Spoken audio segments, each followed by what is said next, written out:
Le miroir, ce matin-là, ne te renvoyait pas ton propre visage. Il te renvoyait une question silencieuse, qui pesait dans l'air de la salle de bain, plus dense que la vapeur d'eau. Est-ce que c'est bien ? Est-ce que cette couleur lui plairait ?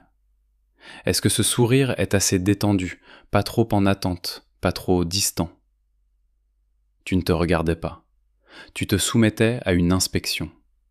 Une inspection menée par un juge invisible dont le visage était le sien. Chaque geste était une audition. Le choix du vêtement n'était pas une affaire de confort ou de goût, mais une stratégie de visibilité. Tu ne t'habillais pas pour toi. Tu t'habillais pour la version de toi que tu imaginais qu'il aimerait voir. Son regard était devenu le soleil autour duquel ta petite planète d'estime de soi tournait, tantôt brûlée par sa proximité, tantôt gelée par son absence. Un simple j'aime sur une photo pouvait illuminer ta journée. Une réponse sèche, un message lu sans réponse, et c'était l'éclipse totale. Un froid qui n'avait rien à voir avec la météo. Tu vis dans une géographie émotionnelle entièrement dessinée par lui. Ses humeurs sont tes fuseaux horaires. Sa validation est ton or. Son silence est un territoire inexploré et terrifiant où tu te perds. Et tu t'es dit, des centaines de fois, que c'était de la sensibilité, de l'amour, de l'attention. Tu t'es dit que c'était normal de se soucier de l'opinion de la personne qui compte. Mais la vérité, celle qui frémit sous la peau quand tu es seul la nuit, est plus inconfortable. Ce n'est plus de l'attention. C'est une dépendance. Ton bien-être n'est plus une production interne, c'est une importation qui dépend entièrement de ces douanes émotionnelles. Et si tu es ici, à écouter ces mots, ce n'est pas parce que tu es faible ou vaniteuse. C'est parce qu'une partie de toi est épuisée. Épuisée de cette performance constante. Épuisée de scanner chaque signe, chaque micro-expression, chaque silence, pour y déchiffrer ta propre valeur. Épuisée de vivre dans le reflet de ses yeux, un reflet qui change constamment et qui ne te ressemble plus. Une partie de toi sait que ce besoin d'approbation a dépassé le stade de l'amour et est devenu une prison. Une prison dorée peut-être, quand son regard est approbateur, mais une prison quand même. Car les murs sont invisibles, et la seule gardienne, c'est toi. C'est toi qui retournes chaque jour dans la cellule de son jugement, en espérant qu'aujourd'hui, il te trouvera digne de la liberté. Ce voyage ne consiste pas à le haïr ou à le rendre responsable. Il consiste à comprendre le mécanisme profond qui a donné à un homme à l'extérieur les clés de ton royaume intérieur. Dans la psychologie de Carl Jung, il existe un concept puissant pour éclairer cette dynamique, l'animus. L'animus est l'image masculine intérieure chez une femme, une sorte de collection de toutes ses expériences, ses attentes et ses croyances sur le masculin. Quand cet animus est inconscient, projeté, il ne fonctionne plus comme un pont vers l'autre, mais comme un tyran intérieur. Tu n'es pas simplement tombée amoureuse d'un homme, tu as, sans le savoir, projeté sur lui cette figure intérieure de l'autorité, du juge, de celui qui sait. Il est devenu la personnification de ton animus. Et c'est pour ça que son opinion pèse si lourd. Ce n'est pas l'avis d'un simple homme que tu cherches, c'est le verdict du tribunal suprême de ta propre psyché, un tribunal dont il est devenu, à ton insu, le président. Son regard n'est plus son regard, il est devenu le tien, mais retourné contre toi. Il est le miroir dans lequel tu cherches la permission d'exister. Quand il te dit « tu es belle », ce n'est pas un compliment qui te touche, c'est une autorisation qui te soulage. Quand il est silencieux, ce n'est pas son absence que tu ressens, c'est ta propre condamnation que tu entends. Il ne dit rien, mais la voix de ton animus projeté, elle, hurle dans ta tête. Tu n'es pas assez. Tu as fait quelque chose de mal. Tu es en train de le perdre. Il n'a plus besoin d'être physiquement présent pour te contrôler. Tu as internalisé le gardien. Tu as avalé le juge. Et souvent, cette projection ne se fait pas sur n'importe qui. Elle s'ancre parfaitement sur un homme qui, lui-même, est distant, ambigu, critique ou avare de sa validation. Son inconstance crée le vide parfait pour que tes angoisses s'y engouffrent. Son silence devient un écran blanc sur lequel tu projettes tes pires peurs. Il n'a presque rien à faire. Sa passivité devient le moteur le plus puissant de ton obsession, car dans le doute, ton esprit cherche désespérément une certitude, et la seule qu'il trouve est celle, familière et douloureuse, de ta propre insuffisance. Ce n'est pas de sa faute, et ce n'est pas de la tienne. C'est une danse inconsciente, une collusion tragique entre sa difficulté à donner et ton besoin excessif de recevoir. Il protège peut-être sa propre vulnérabilité derrière une forteresse, mais toi, tu as confondu sa forteresse avec le château où tu devais être sauvé. Tu as passé des mois, peut-être des années, à essayer de trouver la bonne clé, le bon mot de passe, la bonne tenue, pour qu'il abaisse enfin le pont-levis. Mais la vérité, c'est que la seule personne qui t'a enfermé à l'extérieur de ton propre royaume, c'est toi. Il y a eu cette soirée. Une soirée ordinaire, avec des amis, des rires, de la musique en fond. Mais pour toi, ce n'était pas une soirée ordinaire. C'était une scène. Un théâtre où tu jouais le rôle de la femme désirable, intelligente, drôle, mais pas trop. Chaque fibre de ton être était tendue vers lui. Il était de l'autre côté de la pièce, parlant à d'autres personnes, et pourtant, il occupait tout ton espace intérieur. Ton attention n'était pas avec la personne qui te parlait. Elle était une sonde lancée à travers la pièce, cherchant à capter le moindre signe de son regard.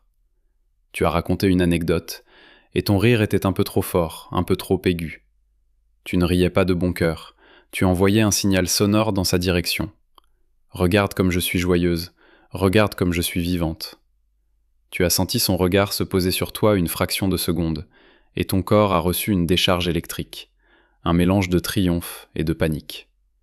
L'audition se passait bien. Puis, il s'est tourné vers une autre femme. Il a souri. Pas un sourire poli, un vrai sourire qui plissait le coin de ses yeux. Il s'est penché vers elle pour mieux l'entendre, et en un instant, le son de la pièce a disparu. La musique, les conversations, tout s'est effacé. Il ne restait que cette scène, au ralenti, insupportable. Ce n'était pas de la simple jalousie, c'était une annulation. C'était comme si sa simple attention portée à une autre effaçait ton existence même. Dans ta poitrine, quelque chose s'est contracté violemment. L'air est devenu rare. Une vague de froid a parcouru tes bras, et tu as senti une honte brûlante te monter au visage. La honte de ne pas être elle. La honte d'être toi, de ce côté-ci de la pièce, soudainement invisible, inadéquate, rejetée. Le verdict du tribunal était tombé, et il était sans appel. Non choisi. Tu as essayé de te ressaisir, de sourire à la personne en face de toi, mais ton visage était un masque de cire. Tu as pris ton verre, et tu as bu une gorgée, juste pour avoir une contenance, pour que tes mains arrêtent de trembler. Tu es restée là, physiquement présente, mais psychiquement, tu n'étais plus qu'une douleur diffuse. Le reste de la soirée a été un brouillard. Tu as échangé des banalités, tu as souri, mais ton vrai toi était prostré dans un coin de ton esprit, en train de se demander ce que l'autre femme avait de plus.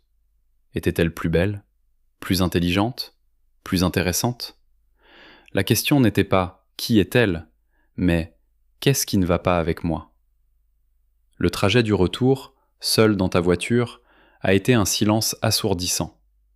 Chaque feu rouge était une occasion de rejouer la scène. Son sourire pour elle, son indifférence pour toi. Tu n'analysais pas la situation, tu te flagellais avec. Chaque pensée était un coup de fouet. Tu aurais dû mettre cette autre robe. Tu n'aurais pas dû raconter cette blague stupide. Tu n'es jamais à la hauteur. Arrivé chez toi, tu as évité ton propre reflet dans le miroir du couloir. Tu ne voulais pas voir le visage de la femme qui n'avait pas été choisie. L'épuisement qui t'a submergé n'était pas la fatigue normale d'une fin de soirée. C'était l'épuisement profond et total d'une âme qui a passé des heures à mendier une reconnaissance qui n'est jamais venue. Et dans le silence de ton appartement, une pensée, terrible et libératrice à la fois, a commencé à émerger des profondeurs. Une pensée qui disait « Je ne peux plus vivre comme ça ». Ce moment de lucidité, cette pensée « Je ne peux plus vivre comme ça » est le point de rupture. C'est le moment où la douleur de chercher l'approbation devient plus grande que la peur de la perdre. C'est le cœur du voyage. Ce n'est pas une décision intellectuelle, C'est un cri du corps, un soulèvement de l'âme qui refuse de continuer à s'effacer.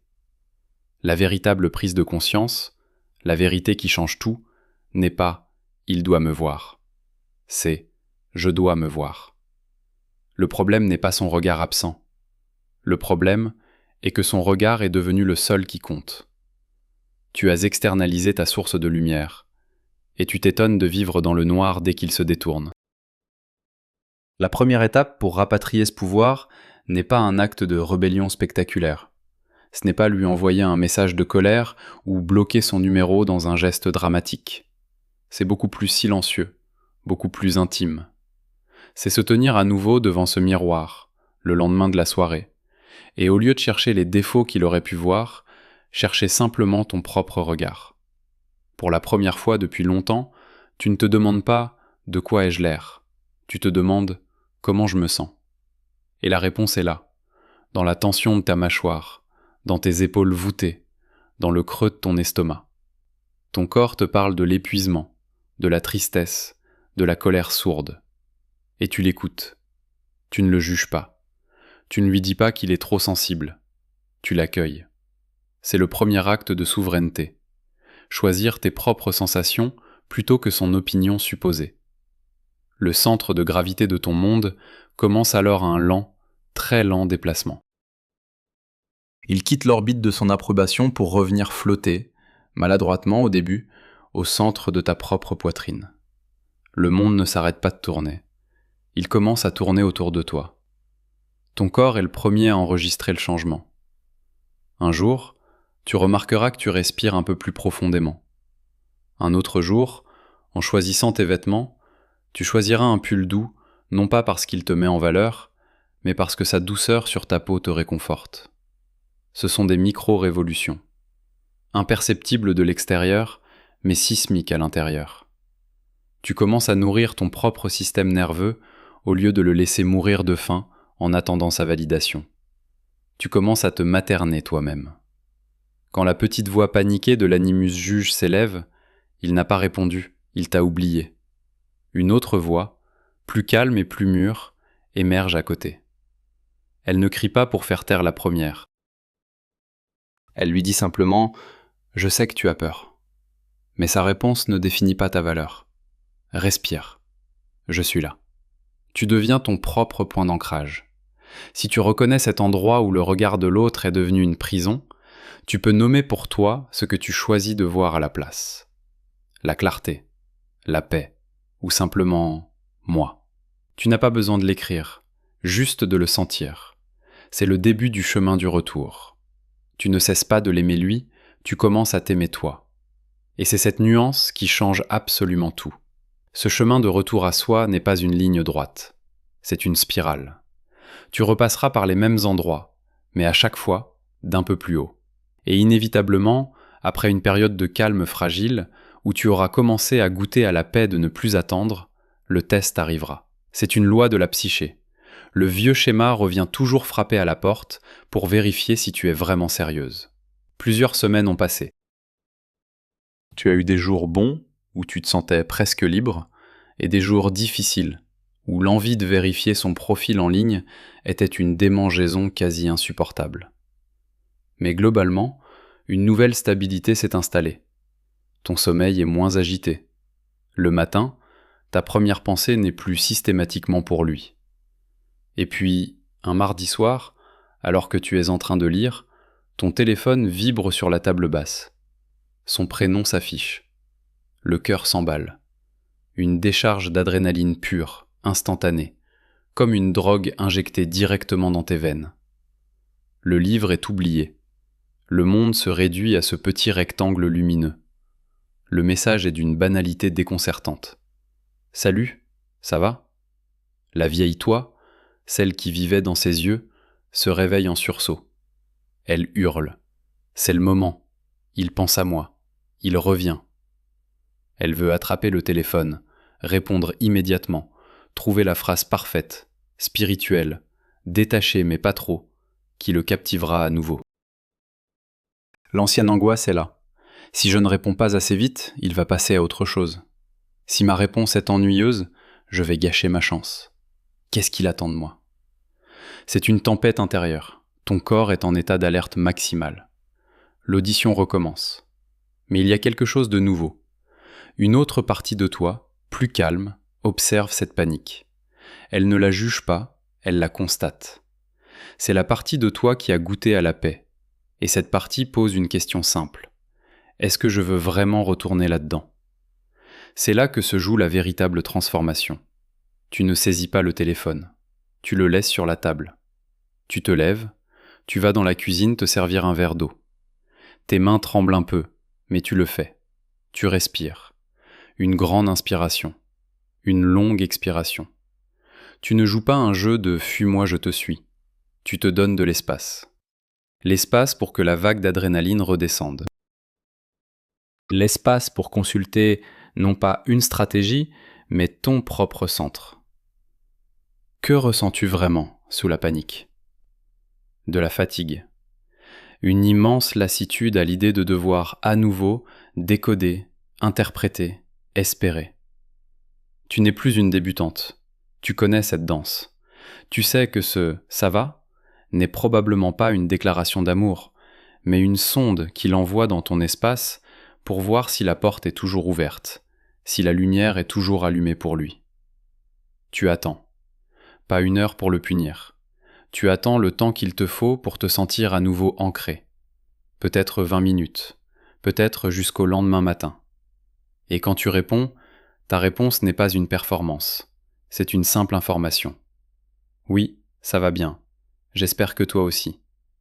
C'est tout. C'est poli, c'est fermé. Ce n'est pas une invitation à poursuivre. Ce n'est pas une question ouverte qui mendie une conversation. Ce n'est pas de la froideur. C'est une frontière. C'est la différence entre une porte ouverte à tous les vents de son humeur et une porte que tu n'ouvres que lorsque tu le décides, et seulement si la personne qui frappe montre une intention claire et respectueuse. Tu ne lui claques pas la porte au nez. Tu lui signifies simplement que le paillasson n'est plus l'endroit où tu vis. Ta paix intérieure est devenue plus précieuse que son attention intermittente. C'est ça, la véritable puissance. Ce n'est pas le pouvoir de le faire revenir. C'est le pouvoir de ne pas te perdre s'il revient. Même après avoir passé ce test avec une nouvelle maturité, le travail n'est pas terminé. La psyché a de l'inertie.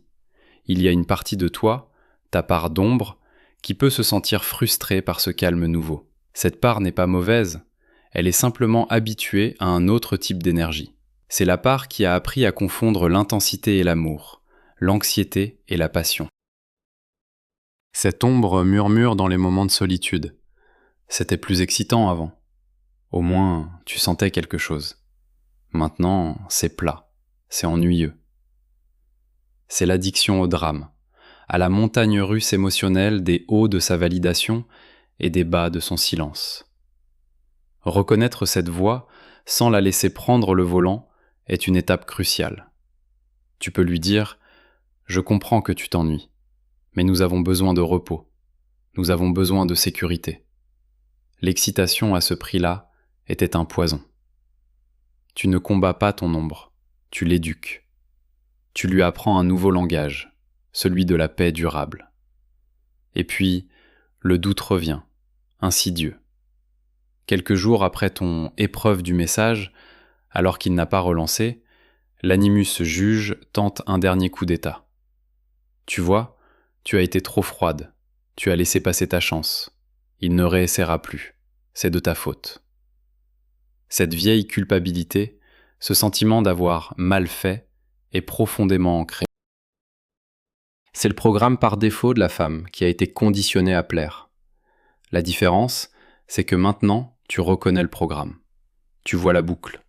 Tu sens la vieille douleur familière, mais elle ne te submerge plus. Tu peux observer la pensée « c'est de ma faute » et savoir, avec une certitude nouvelle, qu'elle est fausse. Ce n'est pas de ta faute si tu as protégé ton espace. Ce n'est pas une erreur d'avoir demandé, par ton attitude, de la clarté. La seule erreur aurait été de te trahir à nouveau, de te jeter à ses pieds pour un « ça va ?» sans lendemain. Tu apprends à supporter l'inconfort de son silence possible, car il est moins coûteux que l'inconfort de ta propre perte. Comment nommerais-tu ce moment en toi, quand ton propre regard commence à compter plus que le sien. C'est un seuil, un passage. Le nommer, c'est le rendre réel. C'est transformer une expérience fuyante en un territoire conquis à l'intérieur de toi. Progressivement, cette nouvelle posture imprègne toute ton existence. C'est dans les petites choses que la liberté se révèle. Un matin, tu te réveilles et tu réalises que plusieurs heures ont passé sans que tu aies pensé à lui. Le silence dans ton esprit est si nouveau qu'il en est presque bruyant. Tu te prépares pour ta journée et tu choisis un rouge à lèvres audacieux, non pas pour qu'on te remarque, mais parce que sa couleur te donne de la joie. C'est un acte pour toi, par toi. Au travail, lors d'une réunion, tu prends la parole.